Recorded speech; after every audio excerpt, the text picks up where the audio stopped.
36 किला, हर खबर पर हमारी नजर। हम बढ़ाते हैं पहनावा से आपकी और भी खूबसूरती। हम देते हैं आपको मनपसंद बेहतरीन डिजाइनिंग ड्रेस। हमारे बुटीक में हम तैयार करते हैं आपके वर्ल्ड डिजाइनिंग ड्रेस। हम हैं पहनावा ग्रुप, जो लाए हैं आपके लिए एक छत के नीचे designer sari, suit, theme dresses एवं कट पीस। हमारा पता है पहनावा ग्रुप, अग्रवाल पंप के सामने, मोहला रोड, अम्बागढ़ चौकी। हमसे संपर्क करें 8319821380। नमस्कार, मैं हूं आफ्ताब खान। आपको बता दें कि हम कार्यक्रम कर रहे हैं टाइम पास।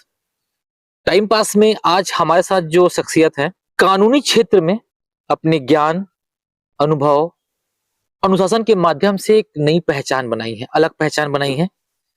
जिले में जिस तरीके से सक्रियता इनकी देखने मिलती है, वर्षों से, लगभग 30 से 35 वर्षों से आज इस फील्ड पे हैं। न्यायिक प्रक्रिया की बात करें, कानूनी परामर्श की बात कर रहे हैं, केस प्रबंधन की बात करें, व्यापक तरीके से जिस तरीके से लोग इन तक आते हैं किसी मामलों को लेकर, न्यायिक मामलों को लेकर या किसी हादसों को लेकर, जब आते हैं ये अपना अनुभव साझा करते हैं और अपनी चीजों को बेहतर तरीके से बताते हैं और बातों को रखकर उनके भरोसे को बनाए हुए हैं। आज 30 साल से ये बने हुए हैं और हमारे साथ हैं कादिर सिद्दीकी वकील साहब। वकील साहब, आपका हमारे इस टाइम पर शो में स्वागत है। बहुत बहुत धन्यवाद आपकी टीम को। मैं नए वर्ष की बधाई देता हूं। जो हमारे पास हमारी टीम ने जानकारी प्राप्त की है कि इस जिले में जो नंबर 1 वकील का जो तमगा है वो आपने हासिल कर लिया है। तो आप जब इस फील्ड पे आए तो प्री प्लानिंग था कि वकील ही बनना है अब लाइफ में आगे जाके? ये बात तो फैक्ट है कि पढ़ने के साथ साथ ही मेरे मन में ये आ गया था कि सिर्फ एक ही फील्ड चुनना है, वो है वकालत। क्यों, कैसे ये दिमाग में कैसे आया? कॉलेज लाइफ में ऐसा डिबेट होता था तो ऐसा लगता था कि यही फील्ड लगेगा, ठीक है, हाँ, कोई दूसरा और फील्ड जम नहीं पाएगा। किसी के अंडर काम करना जो है वो जमेगा ही नहीं। नेचर जो है थोड़ा विद्रोही था, चीजों को, जो चीज नहीं जमी, रिएक्ट करने की आदत थी। तो बॉस के सामने कैसे जमता, यही सोच के जो है चलो इस फील्ड को ही देखा जाए। और इसी में जो है शुरू से ही ध्यान ये रहा कि यही जाएंगे, सिर्फ वकालत करनी, ना जज बनना है ना और किसी दिशा में सोचना, सिर्फ वकालत। बीए किया, एमए भी नहीं किया मैं तो। 2 साल क्यों खराब करूं। बीए के बाद सीधा ला, आखिरी पेपर दिलाया, दूसरे दिन जो है लाइसेंस आने से पहले दूसरे दिन ही जो है मैं कोर्ट ज्वाइन कर लिया। जूनियरशिप, शानदार 2 साल जूनियरशिप किया हूँ राजनांदगांव में। उसके बाद देखा कि अब जो है लाइसेंस आ गया, 2 साल बाद लाइसेंस आया। आर्थिक स्थिति ठीक नहीं थी उस समय, लाइसेंस ही नहीं बनाए थे। अब ध्यान ही नहीं था ऐसा कि सीखने का मन था तो सीखने के ऊपर फोकस किए। राजनांदगांव जाके प्रैक्टिस किया हूँ, सीखा हूँ। सीनियर थे हमारे प्रशांत तिवारी जी, सीनियर एडवोकेट हैं वो, और अभी तो वो स्टेट बार काउंसिल का चुनाव भी जीते हैं। उनके अंडर में काम किया हूँ और शुरू से था ध्यान में। सीख रहे थे, उसके बाद जब पहला केस मिला वो अनुभव कैसा था? पहला केस तो भूला ही नहीं हूं मैं। पहला केस लगभग 25 साल हो गए।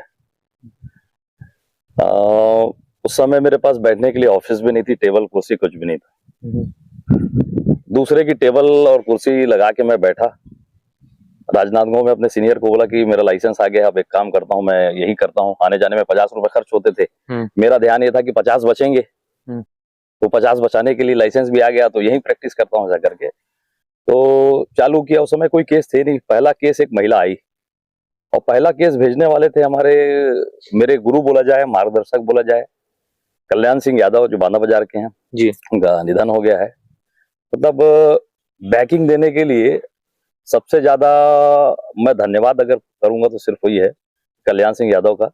और सिखाया भी उन्होंने है कि जीना कैसा है, लाइफस्टाइल कैसी होनी चाहिए और काम के प्रति जो है डिसिप्लिन कैसा होना चाहिए, वो सारी चीजें उनसे सीखा।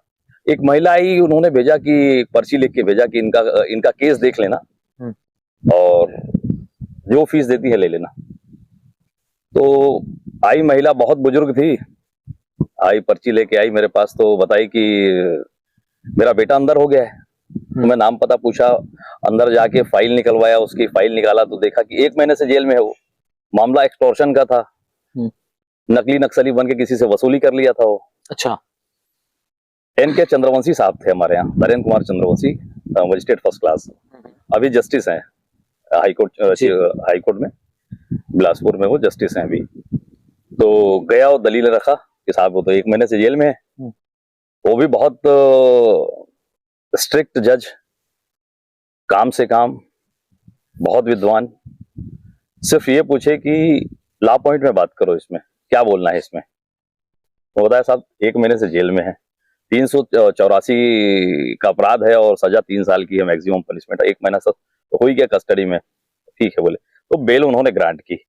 अब बेल ग्रांट करने के बाद जब मैं उसको उस महिला को बताया कि तुम्हारे बेटी की जमानत हो गई है, आज छूट जाएगा, पर्चा पट्टा लाई थी वो, मैं पेश किया। पेश करने के बाद वो जो है 700 कुछ रुपए सिक्कों में दी थी मेरे को। वो बड़ा अच्छा अनुभव था। 50 रुपए बचाने आया था मैं तो अम्बागढ़ चौकी कोर्ट, और पहले दिन में ही 700 रुपए मिल गए थे, तो उत्साह दुगुना हो गया। और फिर जो है ऐसा रहा कि पीछे मुड़ के ही नहीं देखा फिर। वो 700 जो सिक्के आज तक काम आ रहे हैं? हाँ, 752 या 54 सिक्के थे। उसको काफी लंबे समय तक संभाल के रखा था। उस समय स्थिति ये थी कि मैं उसको ज्यादा सहज की भी नहीं रख सकता था, तो खर्च हुए वो, लेकिन अच्छे काम में खर्च हुए, वो खर्च किया। वो बहुत बढ़िया अनुभव रहा, मतलब वो लगभग 25 साल हो गए उस केस को। लेकिन आज जिस तरीके से कादिर वकील का जो नाम है इस जिले की अगर बात करो, तो आज जैसे आप फीस की, उस समय तो आपने ये था कि जो वो आपको देंगे आप ले लेंगे। आज किसी केस को देखकर या किसी मामले को देखकर या फिर व्यक्ति विशेष को देख के कादिर वकील क्या फीस डिसाइड करते हैं मामलों पे? नहीं, देखिए, एक वकील की फीस की कोई नियत सीमा नहीं है कि क्या लेगा करके। आप अपनी काबिलियत को कैसे तौलते हो, आप अपने आप को कैसे चेक करते हो जी, इस पे डिपेंड करता है कि आप जो काम कर रहे हो, जो फाइल आई है उसमें रिजल्ट पॉजिटिव आप दोगे तो आप अपनी क्या हैसियत ना रखते हो वहां पर कि कितनी फीस लेनी चाहिए। इससे कुछ जो देने लायक स्थिति रहती है उनसे लंबी फीस भी लेता हूँ, और कुछ ऐसे लोग भी आते हैं जो फीस नहीं है बोलते हैं तो फ्री में भी केस लड़ लेता हूँ। पूरे स्टाफ को बता देता हूँ इससे पैसा नहीं लेना है भाई, इसकी आर्थिक स्थिति ठीक नहीं है।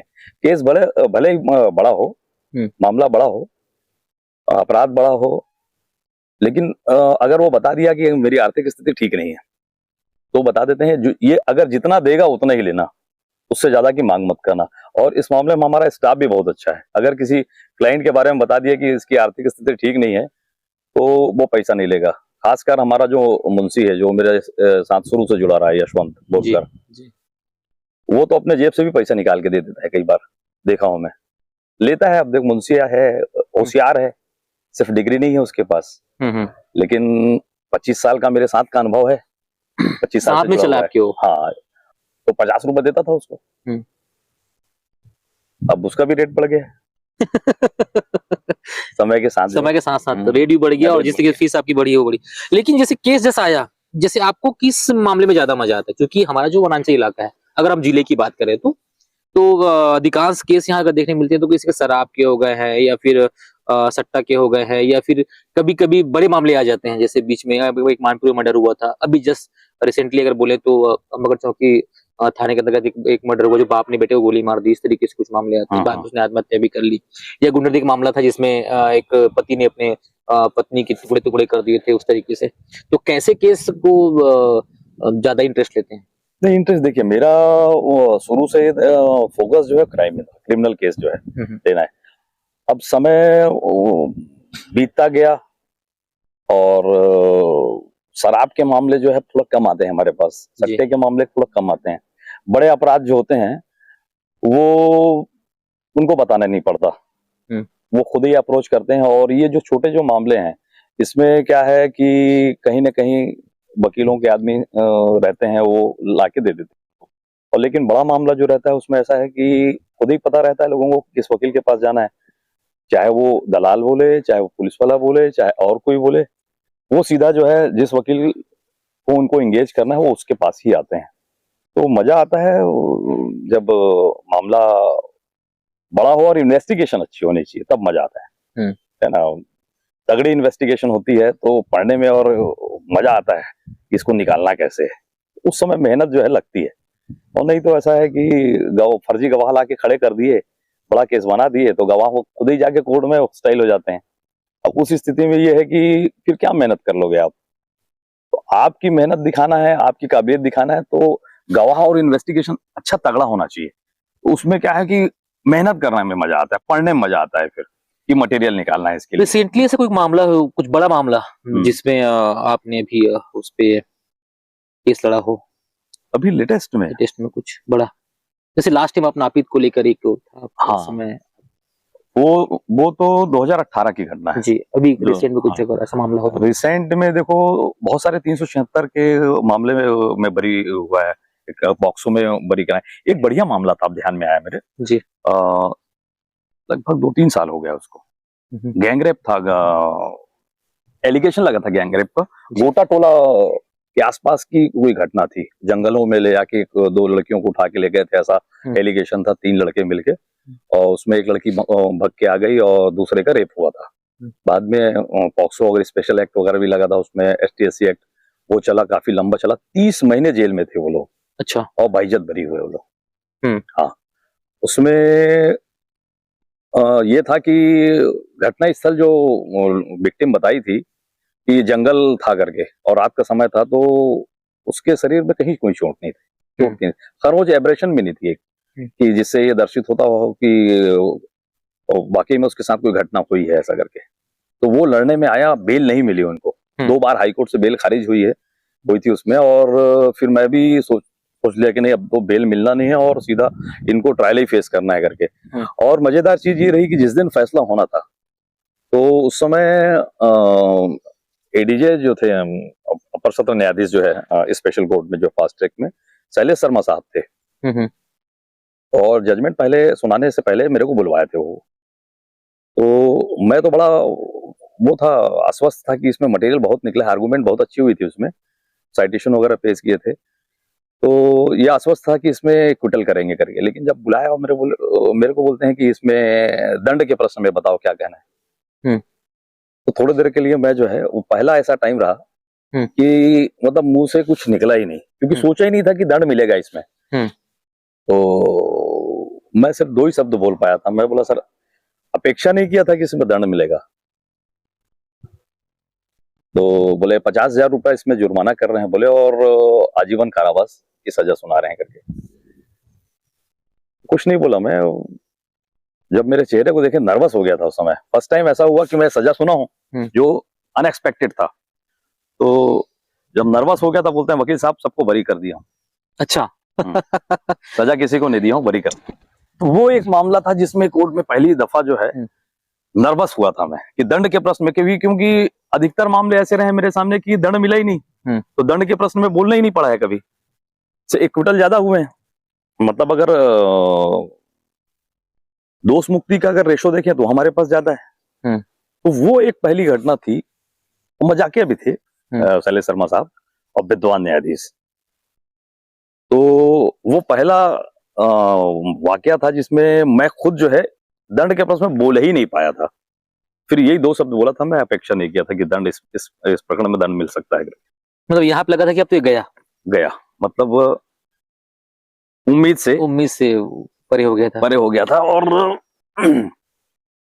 बाद में फिर जब नर्वस हो गया, देखे नहीं यार ये वकील साहब तो नर्वस हो गया, तो बोले, वकील साहब छोड़ दिया हूं। मैं बोला, सर ऐसा मत बोला करें, है ना, BP वाला मरीज भी हूं। मैं बोला, अगर ऐसा बोलेंगे तो फिर दिक्कत हो जाएगी ऐसा करके। तो हंसे, और उस दिन सबके सब बरी हुए थे। वो मामला था बढ़िया। ये एक कच्चे धावे एक मूवी आई थी जिसमें अजय देवगन, सैफ अली खान साहब थे।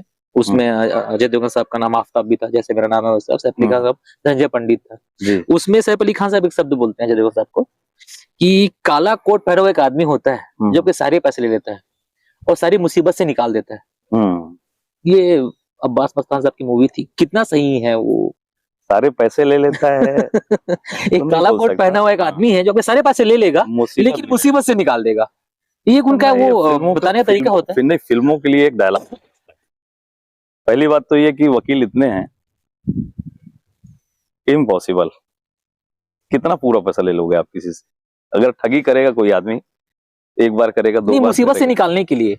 मुसीबत देखो ऐसा है कि एक धारणा बन गई है कि वकील के पास जाओगे तो आप सब कुछ आपका ठीक हो जाएगा। ऐसा नहीं है, केस के ऊपर भी डिपेंड करता है। जैसे पॉक्सो में पॉक्सो में प्रिजम्पशन है, मतलब ये बर्डन ऑफ प्रूफ एक्यूज का है कि आपको ये साबित करना है कि आपने वो अपराध नहीं किया है जी। उपधारणा की जाएगी, जैसी एफआईआर होती है, चार्जशीट फाइल होती है, तो आपके खिलाफ उपधारणा की जाएगी कि उक्त अपराध को आपने किया है करके, ठीक है ना। अब उसमें प्रिजम्पशन है भाई, जहां प्रिजम्पशन है बर्डन ऑफ प्रूफ किसका हो गया, एक्यूज्ड का हो गया जी। तो वहां पर पॉक्सो में मतलब कन्विक्शन रेट है, लोग होस्टाइल करवा लेते हैं अलग बात है, लेकिन अगर देखा बहुत बारीकी से लड़ना पड़ता है पॉक्सो एक्ट को। तो ऐसा नहीं कि वकील के पास गए तो पूरी मुसीबत से मुक्ति मिल जाएगी, ऐसा नहीं, वकील भी इंसान है। ये है कि अपनी बात आप कानूनी रूप से नहीं कह सकते, इसलिए वकील रखते हो। अदरवाइज वकील की क्या, अगर आपको खुद कानून आएगा, हर चीज आएगी, अपना केस आप खुद लड़ सकते हो। वकील तो ये है कि आपकी बातों को कानूनी रूप से रखेगा। अब उसके रखने का नजरिया और तरीका कैसा है, क्योंकि देखो कई बार ऐसा होता है कि कोर्ट में चिल्लाने से पक्षकार को अच्छा लगता है, लेकिन चिल्लाना न्यायाधीश को अच्छा नहीं, सुनना जी वो अच्छा नहीं लगता। न्यायाधीश जो है वो आपके सुनने के लिए बैठा हुआ है ना, उसको आवाज मीठी और मधुर पसंद है। चिल्ला के आप फैसला नहीं करवा सकते, मधुर तरीके से आप मांगो ना। अगर कोई बात रखनी है आपको तो बिना चिल्लाए भी अगर रखोगे तो भी बात कही जा सकती है। तो कादिर वकील साहब को सुनने में तारीख पे तारीख अच्छा लगता है या फिर फैसला? नहीं, फैसला। तारीख पे तारीख पर तो मैं भरोसा ही नहीं करता। जितना ज्यादा फास्ट हो, तारीख कौन देता है? लोगों का भ्रम है, मैं बता दे रहा हूँ आपको। लोगों का ये भ्रम है कि तारीख कोर्ट से मिलती है, बिल्कुल नहीं मिलती। अभी कोर्ट को टारगेट दे दिया गया है कि आप 5 साल वाले जितने प्रकरण हैं वो समाप्त करो, फिर 3 साल वाले समाप्त करो। इतना काम का बोझ है कि कोर्ट आपको नहीं देगी भाई आपको तारीख सिर्फ मैं आपको बता दूं वकील लेता है और बदनाम कोर्ट होती है। तारीख कोर्ट नहीं देती, मैं बता रहा हूं। बहुत रिक्वेस्ट करना पड़ता है, एक ठो तारीख बढ़ाने के लिए कन्विंस करना पड़ता है, साहब हमारी ये प्रॉब्लम है इसलिए आप एग्जॉर्न करिए आज की डेट को करके, तो नहीं मिलती तारीख कोर्ट नहीं। ये भ्रम जो है लोगों में कि जो है कोर्ट तारीख पे तारीख मिलती है। तारीख पे तारीख वकील देता है, मैं आपको बता रहा हूँ, कोर्ट नहीं देती। कोर्ट तो फैसले पे रहती है, कोर्ट फैसला करती है और वो बहुत मतलब सबका क्राइटेरिया इतना फिक्स कर दिए हैं कि आपको इतना काम करना है, इतना यूनिट देना है, जज करेगा, आपको तारीख देगा तो वो कहां से फैसले कर पाएगा जी। मतलब उनको ग्रेड मिलता है, A B C ये ग्रेड मिलता है उनको, तो वो तारीख देगी नहीं। तारीख खुद जज परेशान है अंदर की बात, तारीख ना हो करके, तारीख के कारण तारीख मांगने जब वकील आते हैं ना तो जज परेशान है कि हम फैसला कैसे करेंगे वकील साहब अगर आप तारीख पे तारीख मांगोगे, क्योंकि उनको इतने फैसले करने हैं और यूनिट देना है उनको हर महीने। तब काम ही नहीं होगा तो कहां से यूनिट मिल जाएगा। कादिर वकील जो है वो मैं सिनेमा पे ही हूँ, इसलिए लास्ट डिस्कस सिनेमा करते हैं, टाइम पास इसलिए। दामनी का सनी देओल या फिर क्यों की झूठ नहीं बोलता है गोविंदा या मेरी जंग अनिल कपूर? तीनों नहीं तीनों इसलिए नहीं हो, वो मूवी है। अब दामनी में तो अखड़गुंडा बता दिया है उसको, सीधा मुक्के के नीचे बातें नहीं करता। 2.5 किलो का हाथ, 2.5 किलो का हाथ, 3 किलो का हाथ बताता है, क्योंकि झूठ नहीं बोलता। मैं कोर्ट के अंदर नौटंकी नहीं चलती, कोर्ट के अंदर बिल्कुल नौटंकी नहीं चलती कि आप करोगे जैसा आग में हाथ लपेट के आग लगा लिए, ये सारी नौटंकी की इजाजत कोर्ट नहीं देता भाई। और तीसरा आप कौन सा बता रहे थे? मेरी जंग अनिल कपूर साहब। मेरी जंग के अनिल कपूर ने तो 2.5 मिनट में फैसला कर दिया कि साहब ये जो शीशी दिख रही है इसमें जहर है, बता रहे हैं, वो खुद ही पी लेता है वकील। और ऐसी व्यवस्था रहती है कि पिएगा और तत्काल बरी करेगा जज, इधर जो है वकील को जो हॉस्पिटल ले जाएंगे उसका जहर भी निकाल लेंगे, फिर पिक्चर आगे बढ़ जाएगी, खत्म। जहर पिएगा ना वकील, खत्म, वहीं फैसला आने में बहुत टाइम लगता है भाई, वो एक स्टेज है। तो मूवी नहीं है। हाँ, मेरे बारे में ये बोल सकते हो कि मैं काम तेज करता हूँ और टास्क लेके चलता हूँ, अगर कोई काम आ गया ऐसा लगता है कि मैं भिड़ गया हूँ इसमें, ये बोल सकते हो। बाकी ना अनिल कपूर के जैसी प्रैक्टिस है, ना गोविंदा जैसी है, ना सनी देओल जैसी। सिनेमा से बिल्कुल कोई लेना देना नहीं है, इस दूर तक के लेना देना नहीं है। वो मूवी वाले तो स्टाइल ही नहीं है कोर्ट में, एकदम नेचुरल जो है ना। आप जो यथार्थ पे अगर देखना चाहते हो ना तो कोर्ट में कैसा होता है, आप कभी आइए, मैं आपको भी दिखाऊंगा, बैठाऊंगा। और कुछ केस में हाँ क्रॉस एग्जामिनेशन में बोल सकते हो वहां पर जो है, लेकिन मूवी जैसा क्रॉस नहीं होता। अच्छा, कोई क्लाइंट आया आपके पास में समस्या को लेके, कुछ मामला को लेके। तो ये क्या पहले समझ पाते हो आप कि ये कहानी बना रहा है, झूठ बोल रहा है, या भी खुद ही वकील बन पड़ा ऐसा करके? नहीं, देखो वकील के पास कौन आएगा? जो वाकई में जिसको तकलीफ है वो आएगा, और वो आएगा तो अपनी तकलीफ बताएगा। कहानी बनाने का काम तो वकील लोग करते हैं। वो तो फैक्ट बताता है। मेरे साथ ऐसा, तो मेरे को जिता दो यार साहब, वो ऐसा तो कोई ऐसा नहीं वो बोलेगा मेरे को साहब मैं आया हूं और ये मेरी स्टोरी है और ये कहानी, ये फैक्ट है और इसमें मेरे को हारना है। वो आएगा बताएगा साहब यहाँ गलत भी चीज हम पूछते हैं उससे, भैया सारी चीजों को बता कि कहाँ तेरा वीकनेस भी है, उसको देखेंगे, मॉडिफाई करेंगे उसको, फिर कहानी बनाने का काम वकील का होता है। और पक्षकार बेवजह बदनाम है कि पक्षकार कहानी बनाता है, कुछ नहीं, पक्षकार फैक्ट बताता है आपको कि मैं हारने वाला हूं और जीतने वाला हूं करके। अच्छा, लगभग जैसे आप केस लड़ते हैं, ऐसा कोई केस जिसमें जीतने का बताओ कि ये जीतना था यार, इसमें मजा आया? इस केस तो बहुत, जैसे आपने अभी एक बताया, पास कॉलेज बताया, वो तो आपने बताया कि मैं हारते हारते जीत गया, जिस तरीके से था। इसका कुछ ऐसा केस, ऐसा कोई मामला जो था कि लगा यार कि अब नहीं, इसमें मजा आया, या इसमें लड़ने में मजा आया, इसमें काम करने में मजा आया, जैसे आप लगातार बोल रहे हैं कि टीम वर्क करने में मजा आता है, या उसमें काम? एक सिविल का केस था, मैं बता रहा हूँ आपको जी, सिविल का केस था। वो केस ट्रायल के दौरान बड़ा मतलब इंटरेस्टेड था। मोहल्ला का ही केस है। आपके जिला अध्यक्ष है ना, जिला पंचायत के अध्यक्ष हैं नम्रता सिंह जी, उनके परिवार का मामला था जी। उस मामले में इनके पास रजिस्टर्ड सैलरी थी, और इनकी जो परिवार की एक महिला थी वो मामला पेश करी कि जो रजिस्टर्ड सैलरी है वो इन्होंने नहीं दिया है करके, और बाद में उस महिला को खड़ी करी कोर्ट में। तो वो महिला से एक ही क्वेश्चन पूछे कि रजिस्ट्री किया हो, तो बोले हाँ हाँ किया है हमने। तो वो बड़ा हास्यास्पद था, मतलब तो फिर इशू नहीं बनता कुछ नहीं, मतलब आखिरी तक आप लड़ लिए, आखिरी तक लड़ लिए, और वो महिला जो है वो खुद ही आके बोलती कि नहीं मैं तो इनको रजिस्ट्री क्यों, जिसको ये मानसिक रूप से विकलांग बता रहे थे कि मानसिक दशा इनकी ठीक नहीं थी, और कोर्ट में आके बोल दी थी। तो बड़ा आश्चर्य हुआ था। तो हास्यास्पद केस था वो। हाँ, मतलब जो मामला लेके आए, जिसको लेके लड़ रहे हैं और जिनका पैसा लगा है, जो पैसा दे के खरीदे हैं जमीन, उनको डर, भाई मामला कोर्ट में रहता तो टेंशन में रहते ये आदमी कि हमने पैसा भी लगा दिया, सब कुछ, और हमारे खिलाफ केस पेश हो गया, तो डर तो रह गई। तो वो केस 33 या 38 एकड़ का था, तो वो उनके फेवर में फैसला हुआ था। वो जो मोहल्ला में जो जमीन का मामला, जो दबरी वाला मामला है क्या? उससे लगी कुछ जमीनें थी। अच्छा, हाँ हाँ। जैसे आज की न्याय प्रणाली को लेकर बड़ी चुनौती क्या देखने मिलती है, जैसे क्या उसने है? तो बड़ी चुनौती ये है कि केसेस ज्यादा हो गए हैं और जजेस कम है। उससे ये हो रहा है कि थोड़ा विलंब हो रहा है पक्षकार को भी। अब हमारे यहाँ देखें तो वो सिंगल कोर्ट है, अभी एक एडीजे कोर्ट खुली है। तो ट्रायल कोर्ट अगर मान लो लोअर कोर्ट देखें तो एक सिंगल कोर्ट है, और सिंगल कोर्ट के अगेंस्ट में थाने कितने हैं? 13-14 थाने। तो इतने मामले आते हैं। अब कई बार एक साथ पांच थानों से मामले आ गया, बेल लगाया, तो बेल सबकी इच्छा रहती है भाई हम इनोसेंट, हम आज ही छूट जाए, हमारा डिसाइड आज ही हो जाए। पता चला कि 2 दिन बाद होगा तुम्हारा। पीठासीन अधिकारी जो जज बैठे हैं उनके पास काम इतना है, कहाँ से मेरी भी बेल सुन ले और 4 और लगी उनको भी सुन ले, तो जेल जाना पड़ता है उनको। तो जेल जाना पड़ता है तो बड़ी दिक्कत होती है वकील के साथ। तो पक्षकारों को ऐसा लगता है कि नहीं, हम वकील के पास आ गए, फलाना कादिर वकील के पास आ गए तो हमारी बेल मिल जाएगी। जब वो जेल जाते हैं तो हम लोगों को भी तकलीफ होती है। वो चुनौती है। अगर प्रॉपर तरीके से जजेस रहें, इस कोर्ट में कम से कम 2 जज की और जरूरत है, और जो मिसलेनियस वर्क जो है ना उसको कर सकते हैं। लेकिन एक जज होने के कारण जो है, और बहुत मेहनत करती हैं वो। हम देखते हैं 10:30 बजे से आती है, 5 बजे तक बैठती हैं, लेडीज है, उठती ही नहीं, बस लंच के लिए आधा घंटा उठती हैं, उसके बाद फिर मशीन बन जाती है वो आती हैं। तो कम से कम 2 जज और चाहिए, तो जो भी जज बैठे या आए उनको राहत मिलेगी, और पक्षकारों को भी राहत मिलेगी, और वकीलों का नाम खराब नहीं होगा।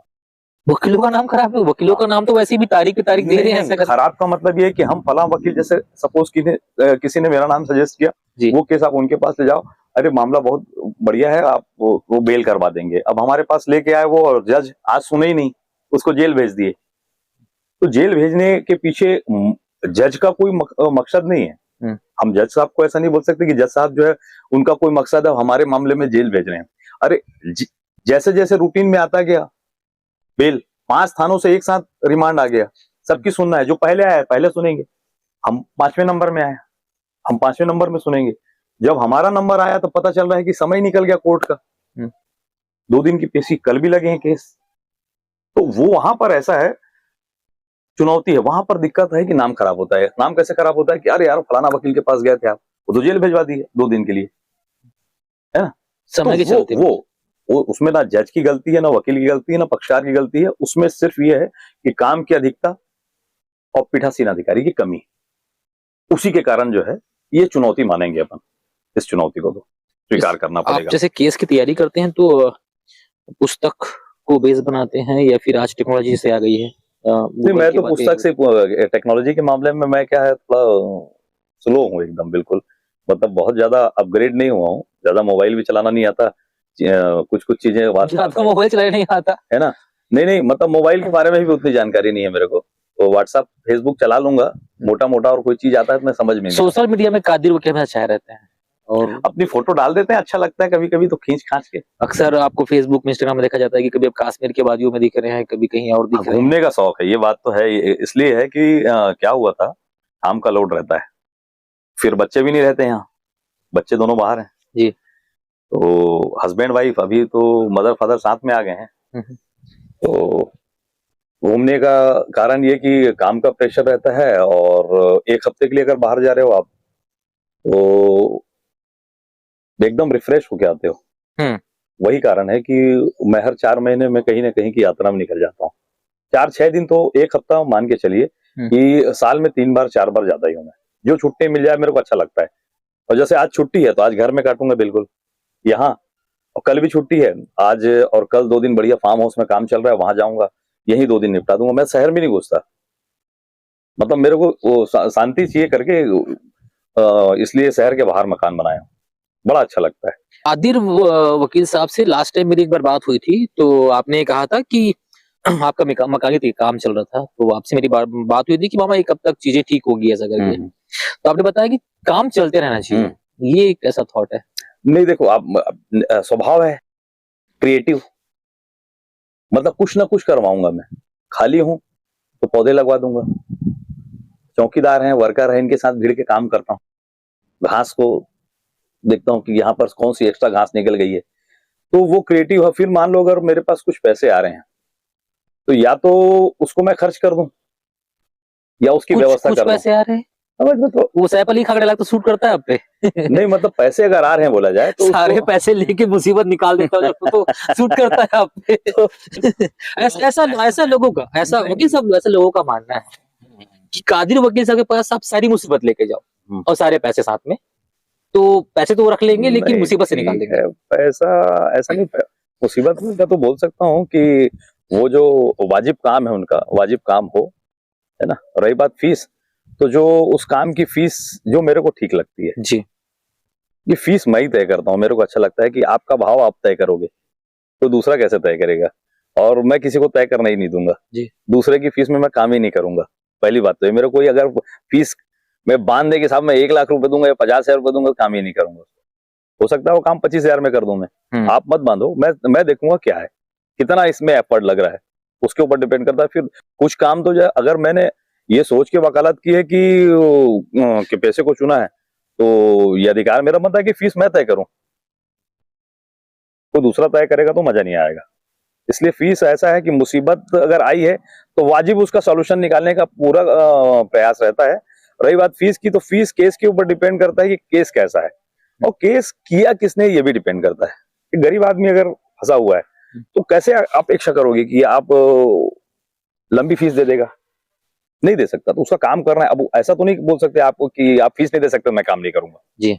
डांटना अलग चीज है, किसी को डांटना अलग चीज है, डांट दूंगा वो अलग चीज है, लेकिन काम करूंगा उसका, भले बिना पैसे के करना पड़े। वो मेरे को वो पार्ट जो है मेरे को सुकून देता है, वो अच्छा लगता है वहां पर। मतलब ये कि अगर किसी से ज्यादा फीस ले रहे हो तो बैलेंस बना लेता हूँ बैलेंस बन जाता है, बैलेंस बन जाता है कि किसी गरीब की मैं मदद कर दो तो बराबर हो जाता है ना। युवा है जो अभी वकालत पढ़ रहे होंगे, एलएलबी कर रहे होंगे, वो लोग जब नए तरीके से आएंगे, नए नए चीजों को लेकर आएंगे, क्योंकि आने वाला समय जो रहेगा और टेक्नोलॉजी के साथ भी रहेगा, और नए युवा आएंगे, तो जिस तरीके से आपका जो अनुभव है, तो वो आप एज ए कादिर वकील क्या समझाना चाहेंगे उन युवाओं को जो इस फील्ड जो पे आना चाहते जूनियर लोगों से तो मैं यही बोलना चाहूंगा कि खूब पढ़ें, पहली प्रायोरिटी। अभी जो चलन हो गया है हैं? कि आपने काला कोट पहना और पूरा फोकस पैसे में डाल दिया, तो फिर फेल है। आप वकालत के फील्ड में आए हो तो थोड़ा धैर्य रखो, काम करो, पढ़ाई करो, सीखो, और जब सीख जाओ तब फिर जो है पैसे के बारे में सोचो। हमारा फील्ड ऐसा है कि जिंदगी भर जब तक मैं जिंदा रहूंगा और जब तक कोर्ट जाता रहूंगा तब तक पढ़ता रहूंगा। अच्छा। तो पढ़ने वाला ऐसा है कि मैं ये बोलूं कि नहीं मेरी 25 साल की वकालत है तो मैं सब कुछ जानता हूं, ऐसा नहीं। रोज नए कानून बन रहे हैं, इतने कानून हैं कि हमने पढ़ा भी नहीं है उस कानून को। जब आवश्यकता पड़ती है तब वो जो पुस्तकें जो देख रहे हो ना आप लाइब्रेरी में, वो उसी लिए है कि जब आवश्यकता पड़ती है तभी, रोज नहीं पढ़ते हम पढ़े भी नहीं है उसको, या कोई वकील नहीं पढ़ता। लेकिन ये है कि आवश्यकता जब पड़ती है जिस कानून का, उस कानून की आवश्यकता पड़ती है तो उस किताब को निकालते हैं, वैसा मटेरियल उसमें देखते हैं, खंगालते हैं, पढ़ते हैं उसको, हाँ ये फिट रहेगा, तब फिर उसका उपयोग करते हैं। तो ये बोलूंगा कि नए लोगों को खूब पढ़ें। और तो टेक्नोलॉजी आ गई है कि नहीं समझ में आता आपको एक्ट तुरंत डाउनलोड करके पढ़ लो। हम तो किताबें ढूंढते थे, शुक्ला जी आते हैं इलाहाबाद से, अभी भी आते हैं, उनको फोन लगाते थे भैया ये वाली किताब भेज रहे हैं, तो बोले मैं इलाहाबाद में हूँ, रायपुर आऊंगा तो भेजूंगा जी। तो नहीं होता। तो यहाँ की लाइब्रेरी तो खैर उतनी अच्छी है नहीं, बंद हालत में है। राजनांदगांव की लाइब्रेरी अच्छी है, तो वहां जाके देखते थे, पढ़ते थे लाइब्रेरी में, घंटा 2 घंटा लाइब्रेरी में जाके मैं पढ़ता था। अगर कोई चीज आ गया तो मैं स्पेशली उसी के लिए जाता था राजनांदगांव पढ़ने के लिए। और सबकी कोर्ट है, यहाँ सिंगल कोर्ट है। मैं राजनांदगांव में प्रैक्टिस क्यों ना, तो ये है कि सब जूनियरों के लिए यह है कि सब कोर्ट में बैठो, काम देखो, वकील कैसा क्रॉस करता है उसको देखो, वो भी जरूरी है ना। अब जब ये सब देखोगे नहीं तो सीखोगे कैसे। दूसरी बात ये कि इस बात का ज्ञान होना चाहिए कि क्या नहीं पूछना है। क्रिमिनल में बहुत महत्वपूर्ण चीज है जी, सब कुछ पूछना है ये महत्वपूर्ण नहीं है, क्या नहीं पूछना है ये ज्यादा महत्वपूर्ण है। तो क्रॉस एग्जामिनेशन के समय में ये है कि आपको ये ध्यान देना पड़ेगा कि मेरे को इस कौन सा प्रश्न इससे नहीं पूछना है, वो ज्यादा मत पूछना है, वो तो सेकेंडरी है, क्या नहीं पूछना है वो प्रायोरिटी है। तो उधर भी ध्यान दें जूनियर, और खूब पढ़ें, पढ़ने में ही फोकस करें। बस पढ़ेंगे तो नॉलेज बढ़ेगा। सीनियरों की प्रैक्टिस जो है उसको देखें, कैसी क्रॉस एग्जामिनेशन कैसा है, इनका आर्गुमेंट कैसा है, उसको सुनेंगे ना तो निश्चित तौर पे उनका ज्ञान बढ़ेगा और काम आएगा उनकी। जिंदगी भर सीखने की चीज है वकालत, हाँ जिंदगी भर सीखना है। कोई नहीं बोल सकता कि मैं पूरा ज्ञानवान हूं करके। हमको भी अगर आप बोलोगे तो हम मतलब ठीक है, ऊपर वाले की मेहरबानी हो सकती है, लेकिन पूरा नहीं है। नहीं भी लास्ट सवाल था वो पूछने वाला था आपसे कि कादिरों के सब खुद को कहाँ पे देख रहे हैं करके। मैं तो वही हूँ जहां से चला था, वहीं तक पहुंचे, वहीं तक हूँ। नहीं है ना ज्यादा अपेक्षा, बहुत शांत लाइफ है। घर में जो है आप देखोगे तो लगेगा ही नहीं ये वकील है करके। घर में आप वकील हैं क्या जज? नहीं नहीं, मैं कुछ नहीं हूँ वकील। तो वकालत का तो पेशा को तो वहीं छोड़ के आता हूँ। आजकल क्या ठंड है करके कोट पहन के घर तक आ जाता हूँ, नहीं तो कोर्ट ऑफ बैंड को भी वो ऑफिस में मामी ऑर्डर बोलती है। हाँ वही है, वो नंबर भी उनका होम मिनिस्टर के नाम से सेव है, मतलब वही है, उन्हीं का राज चलता है ना। बच्चे हैं, बच्चे बड़े हो गए हैं, मतलब निर्णय लेते हैं चारों मिलके। बच्चों से भी वो बातें होती है। अब क्या है, एक तो सेकेंड ईयर तीसरा सेमेस्टर खत्म हो गया, चौथे सेमेस्टर में चल दिया, और एक का दूसरा सेमेस्टर स्टार्ट हो गया है। तो मतलब सलाह लेने वाली स्थिति है और देने वाली स्थिति में आ गए हैं। तो जो भी काम होता है, नया काम करना है, कुछ करना है, तो चर्चा हो जाती है आपस में। ऐसा एक का निर्णय नहीं रहता कि मेरा अकेला रहेगा। कोशिश कर रहे हैं कि हमारे जिले में खास करके जो बड़ी पर्सनालिटी है हमारे जिले में, खास करके जैसे नेता की बात करें या वकीलों की बात करें, डॉक्टर की बात करें या अन्य लोगों की बात करें, जिनसे हम बात कर सकते हैं, उनसे कुछ सीखने मिले, समझने मिले, जो हमारी तरफ से उनको उस पे काम कर रहे हैं, वो कानूनी से जुड़े हुए हैं। इसलिए आपसे ज्यादा हमने हंसी मजाक नहीं की, कोशिश की हमने कि मूवी चीजें डालने करके जानकारी ज्यादा प्राप्त की आपसे। तो हम चाहेंगे कि जो शो कर रहे हैं, जो हम कोशिश कर रहे हैं इस जिले में चले, और जो लोग हमसे जुड़ रहे हैं उनके लिए कुछ विशेष जो कादिरों के लिए कहना चाहें। तो सो तो बहुत अच्छा है, जो आपका प्रयास भी बहुत अच्छा है ना। अगर मान लो आप मेरे को इस लायक समझे कि इस जिले की शख्सियत हूं मैं जी। उसके लिए तो आपका धन्यवाद करूंगा। और भी बहुत सारे वकील हैं, ऐसा नहीं है, शख्सियत में अकेला नहीं हूँ, मेरे से ज्यादा जानकार और पढ़ने वाले वकील भी हैं ना। तो पब्लिक के लिए तो ये है कि ये कार्यक्रम आपका देखते रहें।